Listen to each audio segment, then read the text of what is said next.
இஸ்ரவேல் ஜனங்கள் தேவன் அவர்களை விடுதலையாக்கி அருமையான ஒரு வாக்குத்தத்தத்தை தருகிறார். நான் உங்களை பாலும் தேனும் ஓடுகிற ஒரு சிங்காரமான ஒரு தேசத்தை நான் உங்களுக்கு பார்த்து வைத்திருக்கிறேன், அந்த தேசத்தை கொடுத்து விட்டேன், போய் எடுத்துக்கொள்ளுங்கள் என்று சொன்னார். ஆனால் அவர்கள் போகும்பொழுது அந்த பாதை சாதகமாக இல்லை.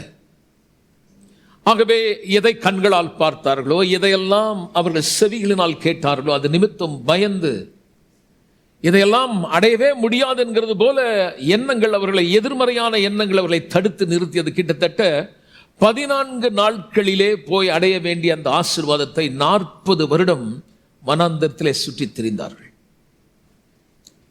அவர்களுக்கு சொல்லப்பட்ட வாக்குத்தத்தம் இருந்தது. ஆனால் கேட்டவர்கள் விசுவாசம் இல்லாமல் கேட்டு அந்த வார்த்தையை, தேவ வசனத்தை சந்தேகத்தோடு கலந்தபடினாலே அவர்கள் கேட்ட வசனம் பிரயோஜனப்படலை. இந்த காலையில் வந்திருக்க நான் உங்களுக்கு சொல்லுங்க, எத்தனை வாக்குத்தத்தம் கேட்டோம். பலமுறை நாம் கேட்டதை மறந்து என்ன நடந்து கொண்டிருக்கிறதோ அந்த காரியத்தை குறித்து விவாதித்து தர்க்கித்து அதை குறித்து பேசி வேத வசனம் பிரயோஜனம் இல்லாமல் போய்விட்டது. ஆனால் இன்றைக்கு இந்த காலையில் உங்களுக்கு ஞாபகப்படுத்துகிறேன், வானம் பூமி ஒழிந்தாலும் வார்த்தையில் எழுதியிருக்கிறதே அந்த வார்த்தை, அதில் இருக்கிற ஒரு உறுப்பு கூட மாறாது. இந்த தேவன் மாறாதவர், சொன்னதை நிறைவேற்றுகிற ஒரு வல்லவர். இப்படி அவர்கள் 40 வருடம் சுற்றி திரிந்த பிறகு ஒரேபின் மலையிலே ஒரு அடிவாரத்தில் உட்கார்ந்துருக்காங்க. அந்த 10 மாதம் ரொம்ப அமைதியான ஒரு நேரம். உண்மையை சொல்லப்போனால் they were enjoying the peace and the provision of God.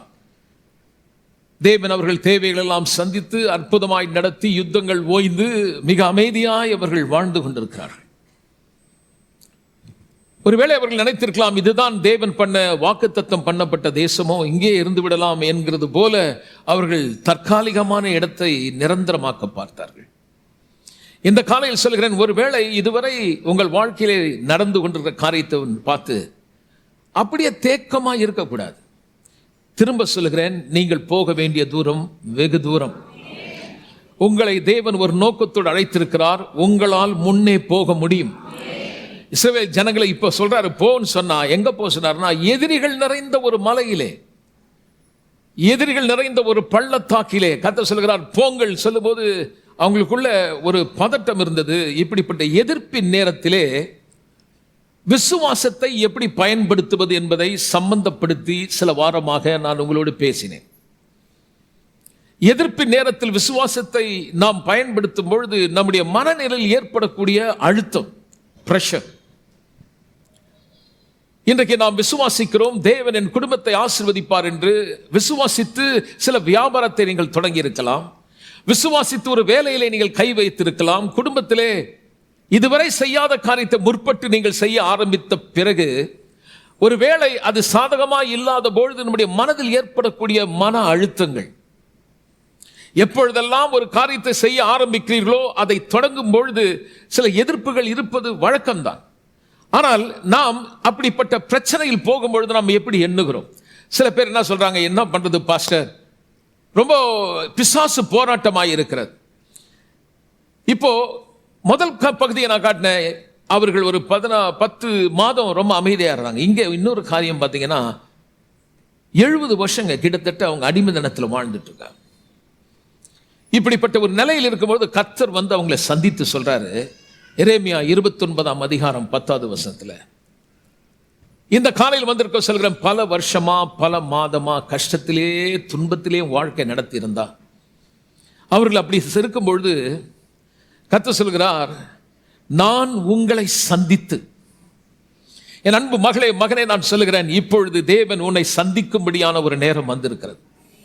அன்றைக்கு அவர்களுக்கு சொல்கிறார், நான் உங்களை சந்தித்து இவ்விடத்துக்கு திரும்ப வர பண்ணும்படி உங்கள் பேரில் நான் என்ன நல்ல வார்த்தையை சொன்னேனோ அந்த வார்த்தையை நிறைவேற்ற பண்ணுவேன் என்று கர்த்தர் சொல்லுகிறார்.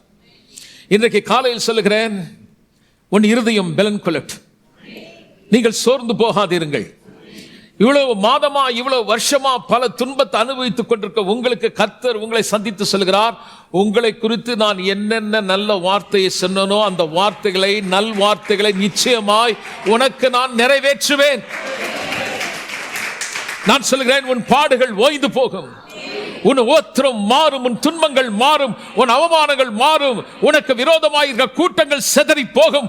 ஒரு வழியாய் வருகிறவன் 7 வழியாய் ஓடி போவான். அவர் சொல்லுகிறார், ஏனென்றால் அதை எப்படி நிறைவேற்றுவேன் என்றால், உன்னை குறித்து நான் அருமையான திட்டத்தை வைத்திருக்கிறேன். என கண்பானவர்களே, தேவன் உன்னை குறித்து ஒரு திட்டத்தை வைத்திருக்கிறார். பலமுறை நம்ம போய் மனுஷங்கிட்ட கேட்கிறோம், என்கிட்ட என்ன குறித்து உனக்கு என்ன பிளான், ஏதாவது பண்ணிருக்கீங்களா, திட்டமிட்டு இருக்கீங்களா? பிரியமான, நான் சொல்லுகிறேன், ஒருவேளை உன் தகப்பன் உன் தாய் ஒருவேளை உன்னை குறித்து ஒரு திட்டமிடாமல் இருக்கலாம், அல்லது நீங்கள் உங்கள் வாழ்க்கையை குறித்து எந்த திட்டம் இல்லாமல் இருக்கலாம். இந்த காலையில் சொல்கிறேன், உன்னை அழைத்தவர் உன்னை குறித்து ஒரு திட்டம் வைத்திருக்கிறார். அந்த திட்டம் உன்னை குறித்து தீங்கு அல்ல, உன்னை காயப்படுத்த அல்ல, உனக்கு நன்மை செய்ய ஒரு அருமையான திட்டத்தை தேவன் வைத்திருக்கிறார். நீங்கள் எதிர்பார்த்திருக்கும் முடிவை உங்களுக்கு கொடுக்கும்படி நான் உங்கள் பேரில் வைத்திருக்க திட்டங்கள் நான் அறிந்திருக்கிறேன். கர்த்தர் சொல்லுகிறார், காலையிலே நான் சொல்கிறேன், மகளே மகனே, அவைகள் தீமை கல்ல, சமாதானத்துக்கு ஏதுவானவைகள். நான் சொல்கிறேன், தீமை கல்ல, அவை நன்மைக்கு ஏதுவானவைகள். சோர்ந்து போகாதீர்கள், என் தேவன் நிச்சயமாகவே இந்த பிரச்சனைக்கு ஒரு முடிவு உண்டு என்று நான் சொல்லுகிறேன். அவர் சொன்ன நல் வார்த்தைகள் நிறைவேறும். சில நேரத்தில் நம்ம நினைக்கிறோம், பாஸ்டர் நான் அவ்வளோ நல்லவன் இல்லையே, நான் சரியா இல்லையேன்னு சொன்னா, கர்த்தர் சொல்றாரு, உன்னுடைய நன்மையை வைத்தல்ல, நான் நல்லவர் என்பதனால் உனக்கு நான் செய்வேன். சில நமக்கு சில பிரஷர் வருது பாருங்க. எனக்கு ஞாபகம் இருக்குது, நான் 1976 ரட்சிக்கப்பட்டேன். 16 வயசு எனக்கு. நான் அப்படி மிக மோசமான ஒரு சூழ்நிலையிலிருந்து நான் ரட்சிக்கப்பட்டேன். என் குடும்பம் நம்பிக்கற்ற நிலையிலே இருந்தது. நான் ஒரு கத்தோலிக்க குடும்பத்தில் பிறந்து வளர்ந்தேன். அந்த கோயிலில் இருக்கிற ஃபாதர் என்னை கூப்பிட்டு சொன்னார், நான் உனக்கு ஒரு வேலையை அரேஞ்ச் பண்ணி தரேன், நீ போ அப்படின்னு சொன்னார். அப்போ எனக்கு 18 வயசு பாருங்க. வார்னர் இந்துஸ்தான் லிமிடெட்னு சொல்லி ஒரு கம்பெனி, அந்த கம்பெனியில் ஃபாதர் எனக்கு அரேஞ்ச் பண்ணி கொடுத்தார். நான் போனேன். வாரத்துக்கு 53 ரூபா சம்பளம். அந்த சம்பளத்தை வாங்கி நேராக வந்து எங்கள் அம்மா கிட்ட கொடுத்தேன். 1978 எனக்கு அரசாங்கத்தில் ரயில்வேஸில் எனக்கு வேலை கிடைத்தது. எனக்கு திருமணம் ஆகிற வரைக்கும் என் சம்பளத்தை கரெக்டாக கொண்டு போய் வீட்டில் ஒரு டீ கூட குடிக்க மாட்டேன், அப்படியே சம்பளத்தை கொண்டு போய் வீட்டில் கொடுத்துருவேன்.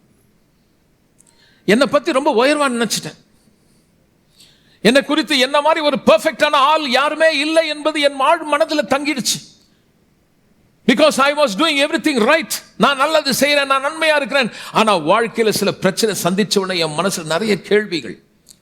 Why these things are happening to me? ஏன் என் வாழ்க்கையில் இத்தனை கஷ்டம், துன்பங்கள், அவமானங்கள், நிந்தனைகள், நான் எதிர்பார்க்காத காரியங்கள் எனக்கு முன்பாய் நின்று என்னை பயமுறுத்தியது. கலங்கி போனேன். நான் தேவனிடத்தில் கேட்டேன், why Lord, ஏன் எனக்கு இப்படி செய்கிறீர்? இப்படிப்பட்ட நிலையை நான் சந்திக்க வேண்டுமா? மிக மிக மோசமான சூழ்நிலை நான் கடந்து போனேன். நிற்க பலனில் பலமுறை நான் தள்ளாடினேன். பின்வாங்கி போக வேண்டும் என்ற எண்ணம் எனக்கும் உண்டானது. ஆனால் ஒவ்வொரு பிரச்சனை நான் கடந்து போகும்பொழுது, நான் அந்த அழுத்தத்தில் போகும்பொழுதெல்லாம் ஏன் என்ற கேள்வி கேட்கிறதை நிறுத்தி ஒரு மெச்சூரிட்டி, ஒரு பக்குவத்தை கர்த்தர் எனக்கு கொடுக்க அந்த பாதையிலே நான் போனதுக்காக நான் கர்த்தரை துதிக்கிறேன். ஒவ்வொரு பாடுகளும் நல்லது பிரியமானவர்களே. அதுல போகாத வரைக்கும் எனக்கு தெரியல. I was thinking I'm all right. நான் ரொம்ப நல்லவன், நான் ரொம்ப ஒழுக்கமானவன் நினைச்சேன். ஆனா எனக்கு தெரிகிறது, I am not perfect. ஒருவனும் நல்லவன் இல்லை. ஐயா, இந்த இடத்துல யாராவது சொல்லலாம், நான் ஒழுக்கமா இருக்கிறேன் ஐயா, நான் நல்லா தானே இருக்கிறேன், ஏன் எனக்கு கஷ்டம்னா மன்னிக்கணும், நீங்க ஒன்றும் நல்லவன் இல்லை. எப்படி சொல்லிட்டீங்களே? இயேசுநாதர் மனுஷனா வந்து ஊழியம் பண்ணிட்டு இருக்காரு. ஒரு மனுஷன் வந்து கேட்கிறான், நல்ல போதகரே அப்படின்னு கேட்ட உடனே சொல்றாரு, என்னை நல்லவன் என்று சொல்வானேன், தேவன் ஒருவரே நல்லவர். ஐயா கொஞ்சம் யோசிச்சு பாருங்க. இயேசுநாதர் he was a perfect. அவர்கிட்ட ஒரு தீங்கு கூட கிடையாது. அப்போ மனுஷனா இருக்கிறதுனால ஒரு காரியத்தை காட்டுற, மனுஷனுக்கு ரெப்ரசன்ட் பண்றதுனால ஒரு காரியத்தை சொல்லி கொடுக்கிறாரு. எந்த மனுஷனா நிக்கிறதுனால நல்லவன் நீ நினைக்காத, தேவன் ஒருவர் தான் நல்லவர். பாருங்க, பலமுறை நம்மளுடைய நல்ல கிரியைகளை நம்ம நினைச்சு வாழ்க்கையில துன்பம் வரும்பொழுது, கஷ்டம் வரும்பொழுது, ரட்சிக்கப்பட்டவங்க சில பேர் பின்வாங்கி போயிருக்காங்க, சில பேர் ஜெபிக்கிறத விட்டு இருக்காங்க, சில பேர் கர்த்தரை வெறுக்க தொடங்கி விட்டார்கள், பின்வாங்கி போய் விட்டார்கள். நான் நம்புகிறேன் இந்த செய்தி உங்களை மாற்றும்.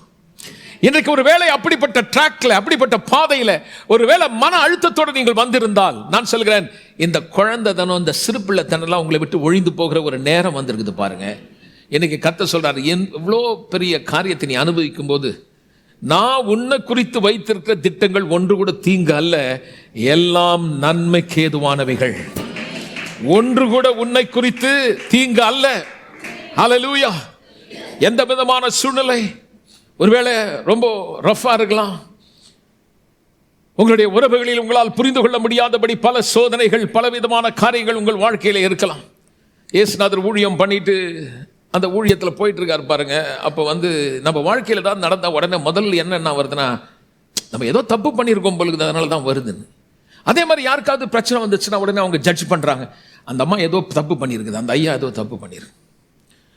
ஒரு பையன் பாருங்க, தாயின் வயிற்றில் பிறந்த போதே குருடனா பிறந்துட்டான்.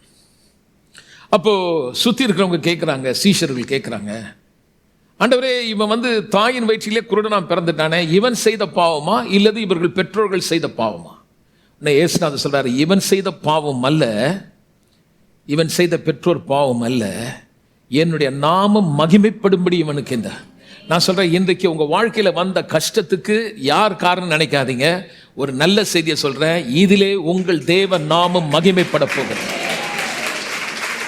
ஐயா, நான் சரியில்லை, சரியில்லாத உன்னை மாற்ற போகிறார்.